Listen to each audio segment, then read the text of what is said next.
بسم اللہ الرحمن الرحیم وبہ نستعین انہ خیر ناصر و معین وصلی اللہ علی محمد و اہل بیتہ الطیبین الطاہرین۔ پروردگار عالم آپ تمام عزیزان کی توفیقات خیر میں اضافہ فرمائے۔ الحمدللہ ہماری گفتگو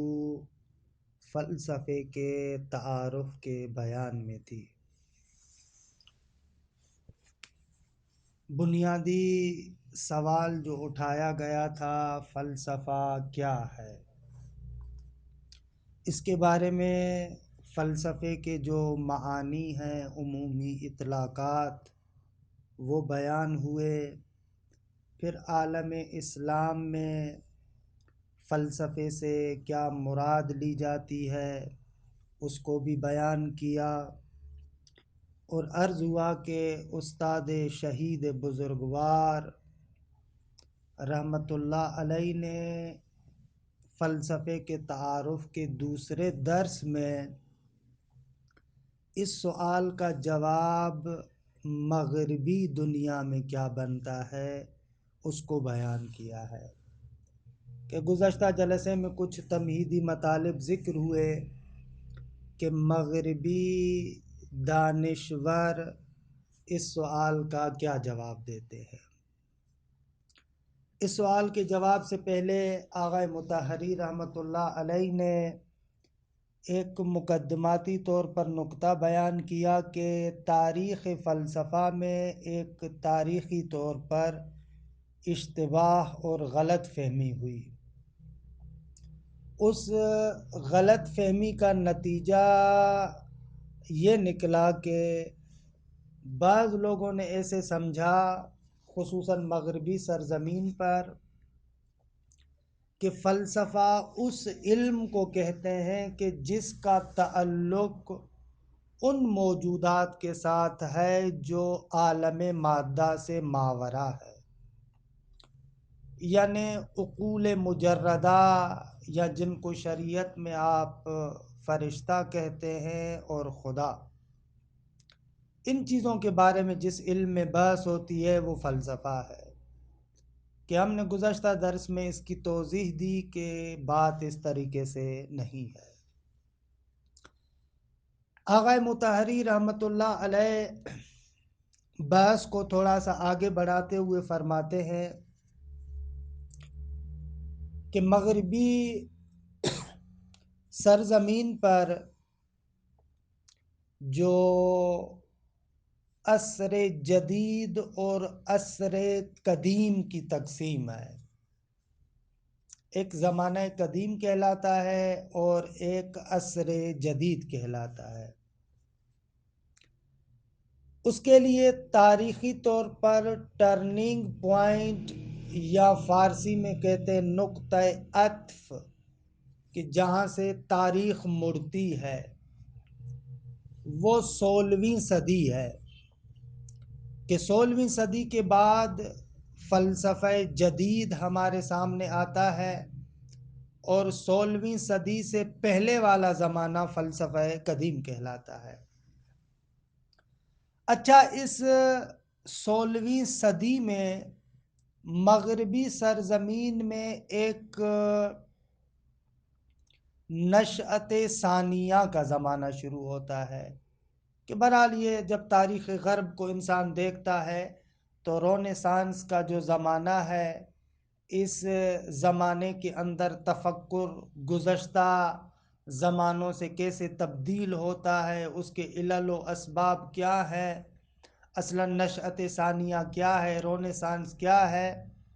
یہ تفصیلی گفتگو ہے کہ میں اس تفصیلی گفتگو کی طرف یہاں پر جانا نہیں چاہتا، کہ وہ کبھی خدا نے توفیق دی جب فلسفہ غرب کے تعارف کے بارے میں چند کلمات عرض ہوئے تو وہاں پر شاید اس عصر جدید اور رونیسانس کے بارے میں کچھ مطالب پیش ہوں۔ اس رونیسانس کے زمانے میں دو بڑی شخصیتیں مغربی تاریخ کے اندر چمکتی ہوئی نظر آتی ہے، ایک فرانسوی ہے اور ایک انگلش ہے۔ فرانسوی شخصیت وہی ڈیکارٹ ہے کہ جس کو فلسفہ جدید کا باپ سمجھا جاتا ہے، اور دوسرے بیکن ہے، فرانسس بیکن، کہ یہ تقریباً انگلش فلاسفرز میں آتے ہیں۔ یہ دو بڑی شخصیتیں ہیں، ان دونوں شخصیتوں کی بہت زیادہ تأثیر ہے، ان کا بہت زیادہ اثر ہے خود مغربی تفکر پر۔ یہ 16ویں صدی کی بہت بڑی شخصیتیں ہیں۔ اچھا، اس رونیسانس سے پہلے جو فلسفہ قدیم ہے اور قدیم زمانے میں جو فلسفے کے بارے میں معمولاً روش اور اسلوب تھا، وہ روش عقلی تھی۔ دیکھیں، ایک اعتبار سے آپ جن بھی علوم کے بارے میں گفتگو کرتے ہیں، ان علوم کے اندر روش اور جو اسلوب ہے کلی طریقے سے 3 طریقوں پر مشتمل ہے۔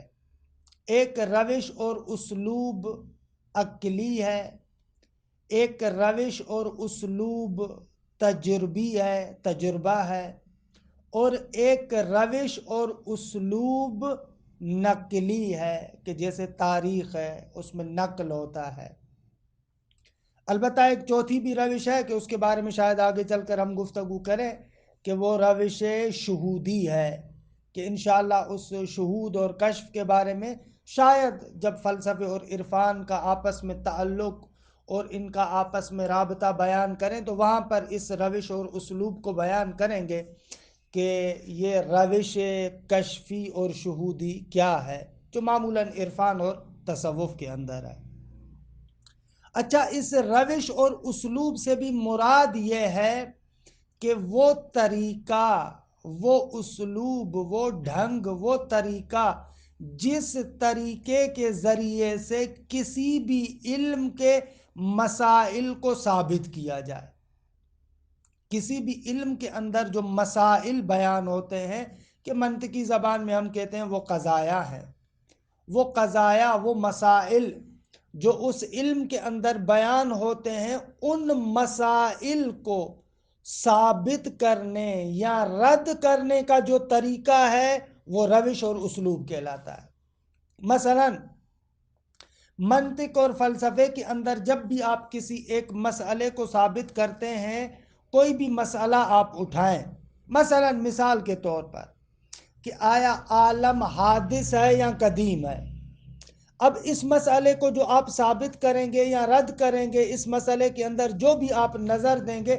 وہ جو طریقہ اور روش اور جو اسلوب آپ اپنائیں گے، وہ روش اور اسلوب اور طریقہ عقلی طریقہ کار ہوگا۔ یعنی آپ عقلی استدلالات کے ذریعے سے،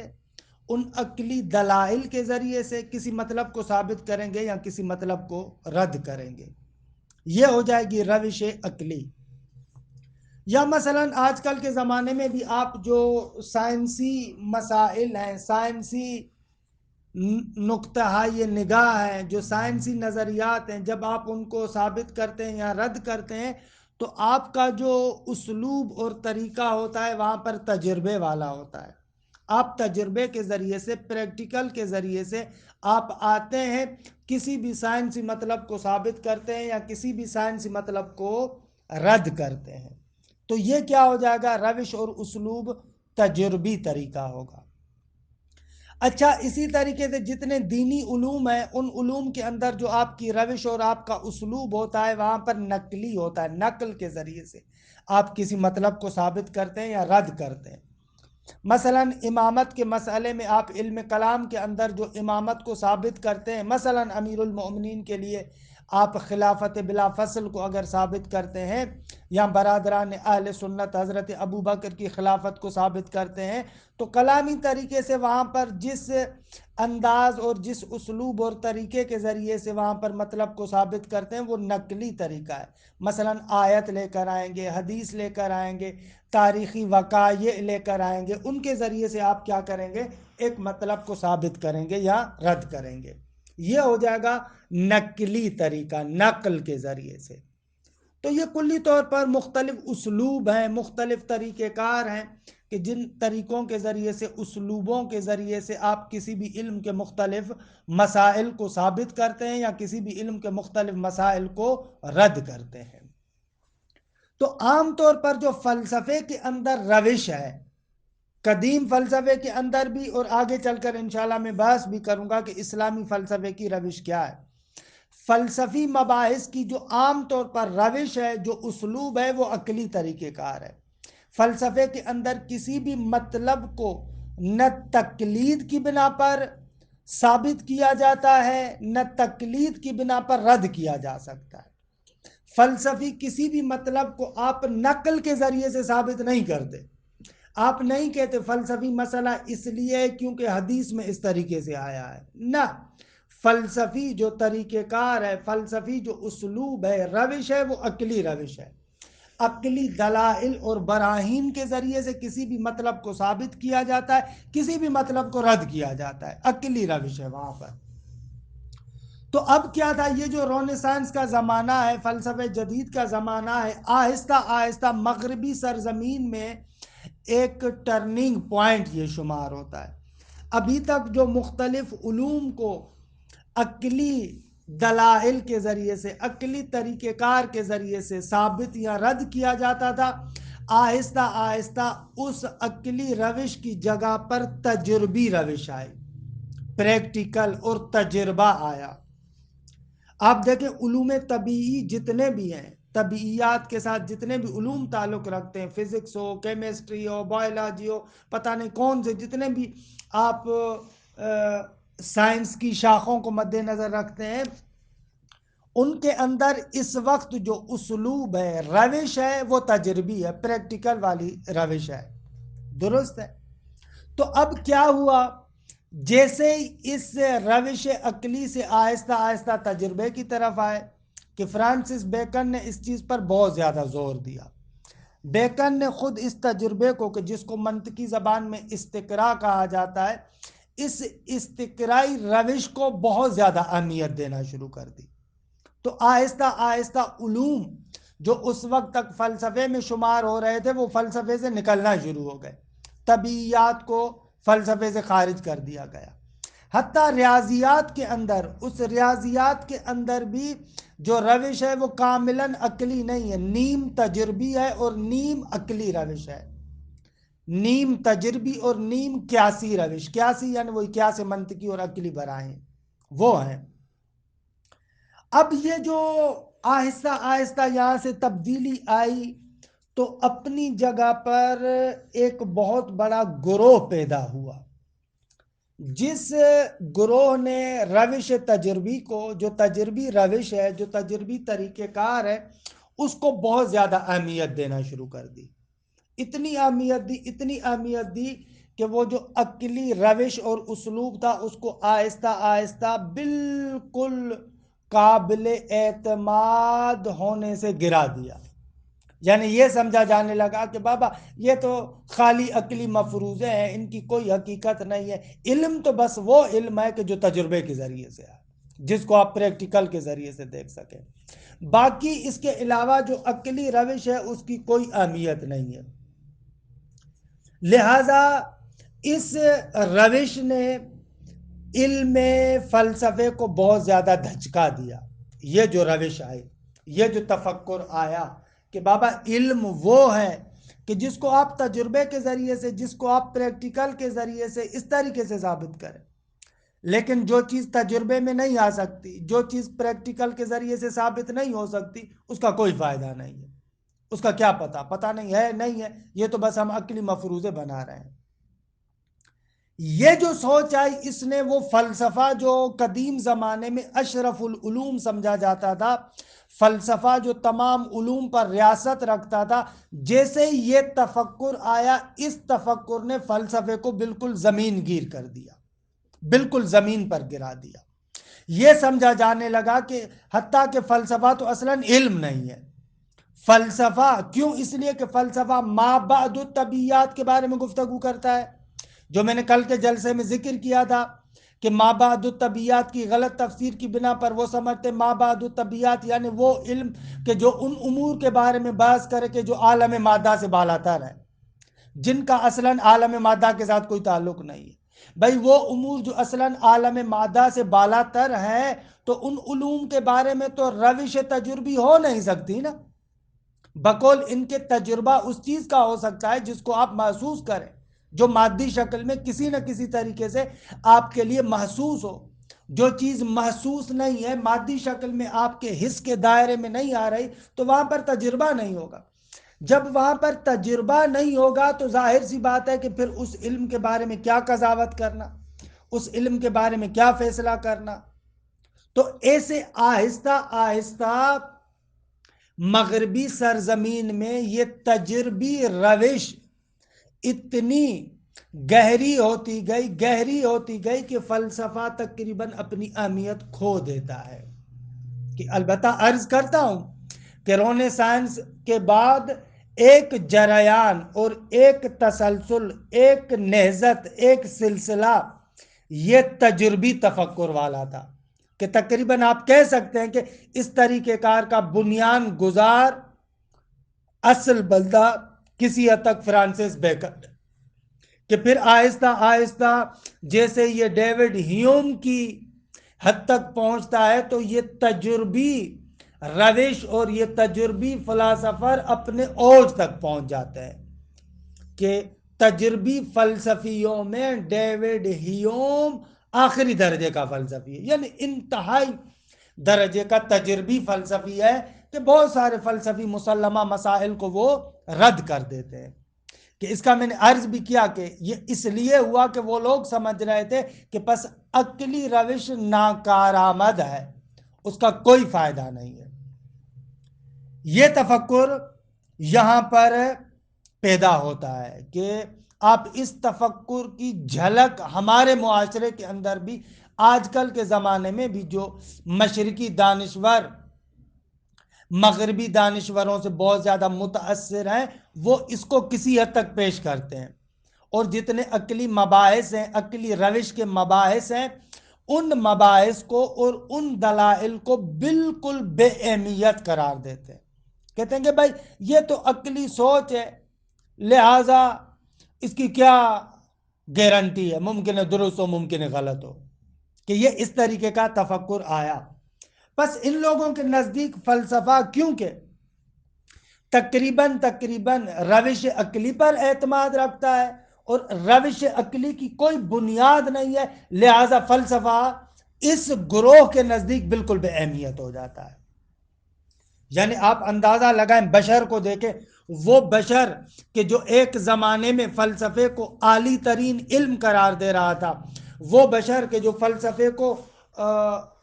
رئیس العلوم قرار دے رہا تھا، اس بشر نے اسی فلسفے کو بالکل بے فائدہ اعلان کر دیا۔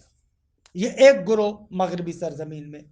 نقطہ ذہن میں رہے کہ میں مغرب کے تمام دانشوروں کی بات نہیں کر رہا، لیکن بالآخر رونیسانس کے بعد، نشأت ثانیہ کے بعد یہ تفکر آہستہ آہستہ غلبہ پیدا کرتا ہے اور ایک بڑا گروہ اس فکر کے مطابق ہے۔ اچھا، اس کے مقابلے میں ایک اور گروہ تھا کہ وہ کہہ رہے تھے کہ نہ، آپ فلسفے کو کلی طور پر رد نہ کریں، آپ یہ نہ کہیں کہ جو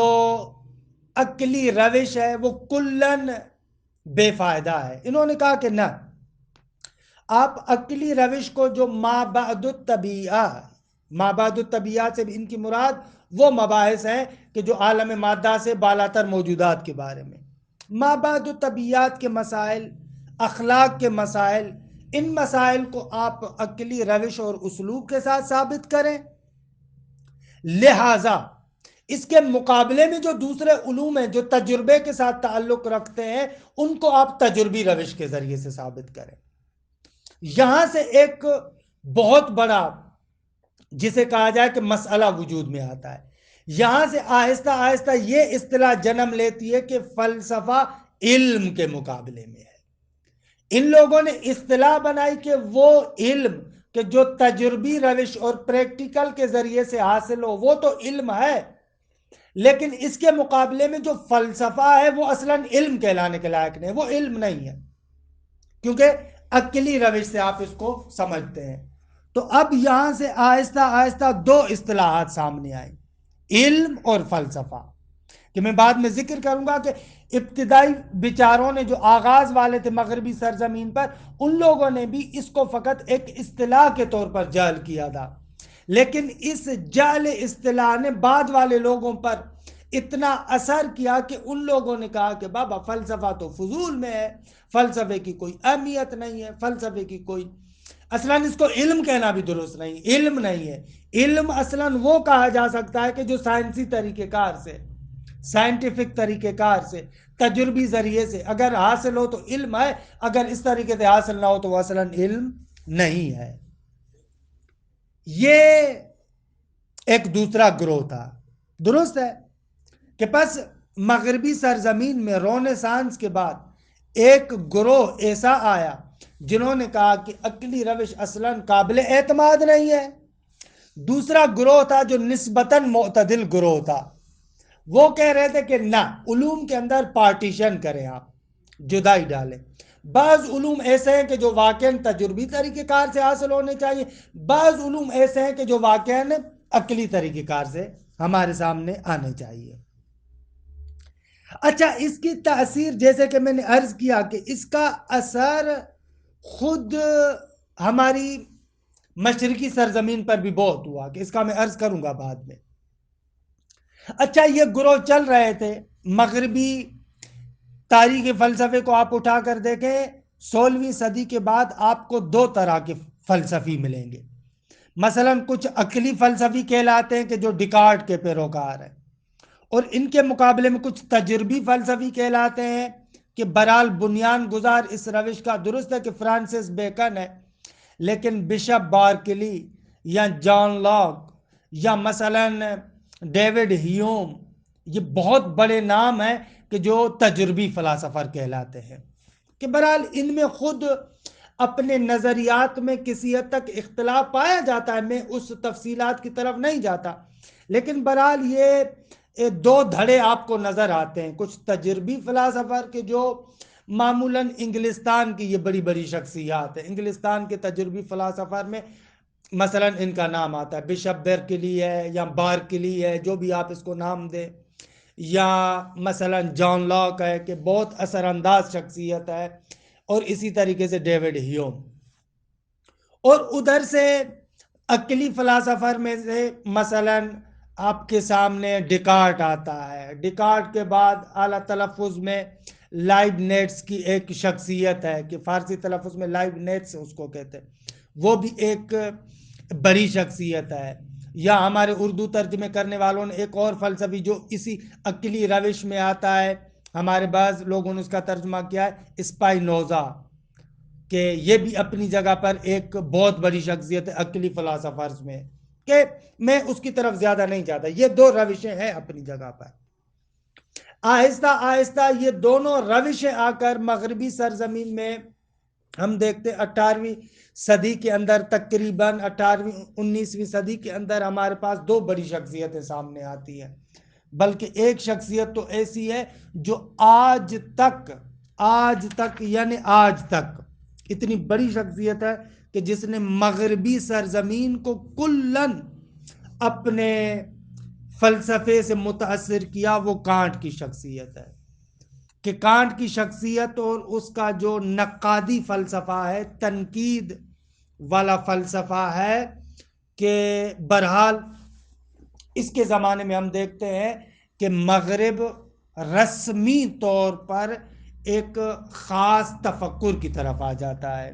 بہرحال میرا یہاں پر وقت تمام ہوتا ہے کہ انشاءاللہ اس کو پھر میں کل ذکر کرتا ہوں۔ خلاصہ کلام یہ ہوا کہ مغربی سرزمین میں بقول استاد مطہری کے رونیسانس کے بعد جو تفکرات تبدیل ہوئے فلسفے کے بارے میں، پہلا تفکر یہ آیا ایک گروہ کے اندر کہ اصلاً فلسفے کی ارزش اور اہمیت نہیں ہے، دوسرا تفکر یہ آیا کہ نہ، آپ روش کے لحاظ سے علوم کو تقسیم کریں. کچھ علوم ایسے ہیں کہ جن میں یہ عقلی روش ہونی چاہیے، اور کچھ علوم ایسے ہیں کہ جن میں آپ کو تجربی روش اختیار کرنی چاہیے.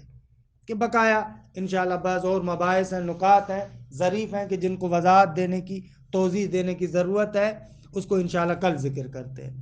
یاد رہے یہ ہم توضیحات فلسفہ غرب کے بارے میں بھی، یا غرب کے بارے میں بھی جو سرزمین پر جریانات ہوئے ہیں، تفکرات ہیں، ایک مختصر وضاحت کر رہے ہیں. کوئی مفصل وہاں کا فلسفہ ذکر نہیں کر رہے ہیں. اس حد تک ذکر کر رہے ہیں کہ جس حد تک استاد شہید مرزا مطہری کی اس کتاب میں جو مطالب آئے ہیں وہ مطالب آپ کے لیے روشن ہو جائیں.